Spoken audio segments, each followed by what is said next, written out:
This was always the end goal. There was no plan B.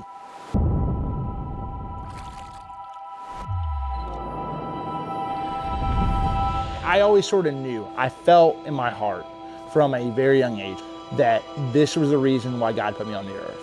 To be out here chasing bass and to really pursue my passion.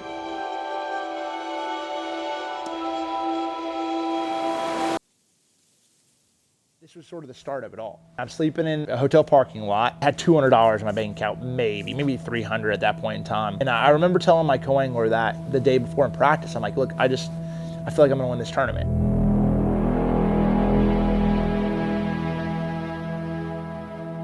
I'm the second youngest angler at this tournament, 19 years old, and he just looks at me like I'm crazy. He's like, okay, kid, like, you sure that's why you're here? I'm like, yeah, I just have a vibe, I'm gonna win. Don't turn around this tournament. It's time for the BFL All-American. On the line is a chance to win $100,000 and a trip to the Forest Wood Cup. You go to $100,000 and you're just like I couldn't even fathom what $100,000 was at that point in time. But out of nowhere comes Jacob Wheeler, who stunned the rest of the field with an 18-pound bag. You guys are good. You got your work cut out for you fishing right now. Here, baby. Come on, come on.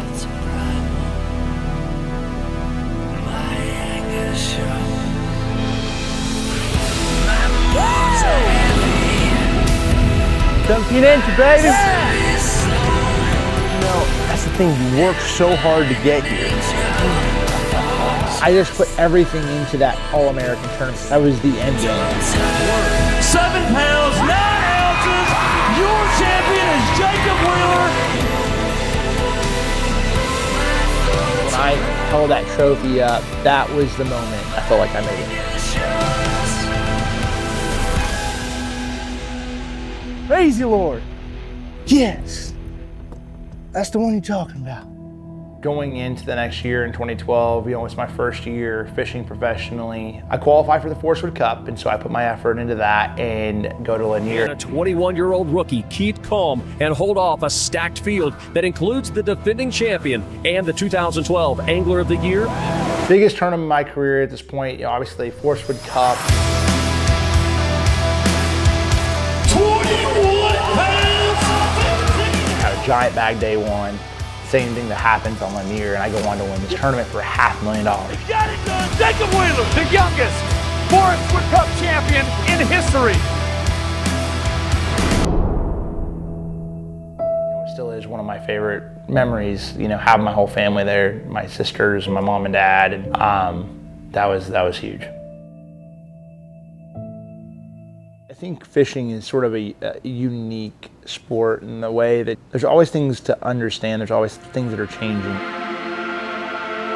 I've been fishing this for as long as I can remember. And, going back to my childhood, my dad and I had a special bond. The first bass I ever caught was it's engraved in my mind. I was throwing a pre-rigged worm from Walmart. My dad sort of always tried to teach me patience. It was something that I was that one kid that wanted to cast out there, reel it in really fast. And so he told me to count back from 100 back down. So I'm counting to 100, and about 50, like my line starts tightening up.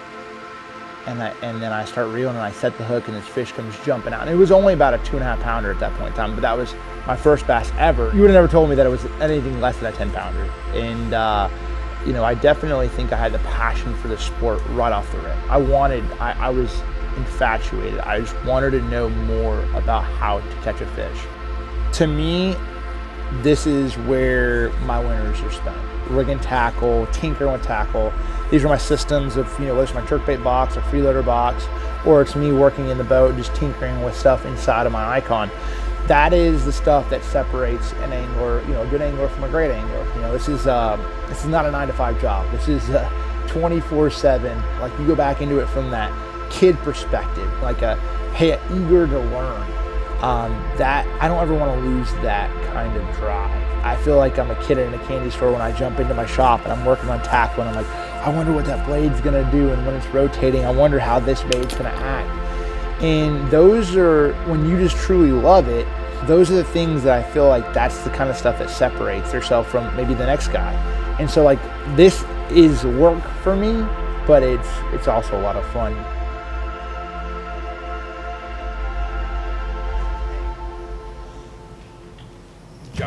over here. Got Olivia out here. She's so funny. She's like, Dad, it's time to go in. The fish are not biting. You know, they're just like so innocent. But we'll go in. You know, we'll go catch one bass, and she's like so happy when it happens. You know, she's like, yes, you can do it. Oh my goodness, Lou, that's a nice one. Here we go. Ready? Look at that. It's a nice one, huh? Ooh, hi, little fishy. Hi.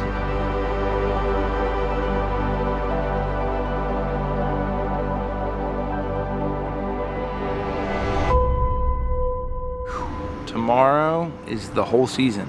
You know, we came into this event 12 points behind Ottifo. The points leader as of right now have an opportunity to win Angler of the Year, but we're gonna have to absolutely catch them. It is the final knockout round, stage 7 here on the 2021 Bass Pro Tour. Got it. Spot lock again. 3 pounds, 3 ounces. There we go. Oh my gosh. You are the 2021 Angler of the Year. Oh my God. Oh, we did it. Yeah, baby. That's what we're talking about, boys. Boom.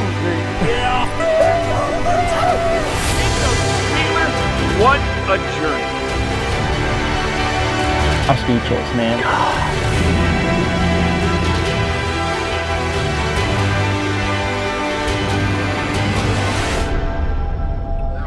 What's up, Dad? Man, ain't you a happy man today? We're so happy for you, son. For my dad, for my family. I couldn't do it without him. I just think about all the times that we went fishing together, and to think that you're where you're at is just, thank God.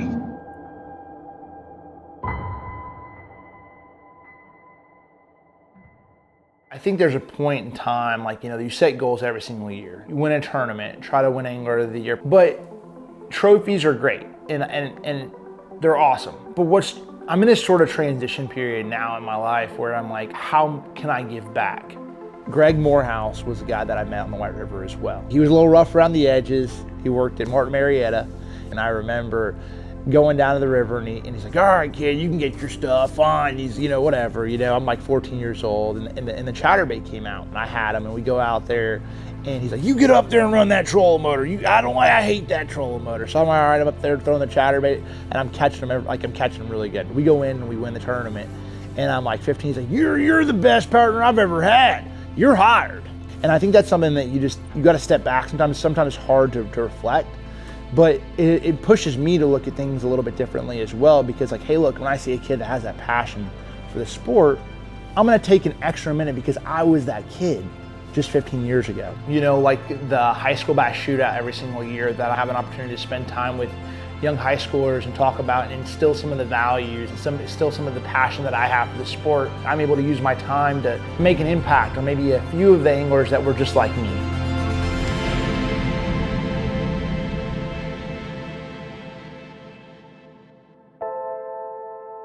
I don't know where I'd be without my passion for this sport, my passion for just being out there in the water. Somebody's got to pinch me because I don't think, this is really happening. It's crazy.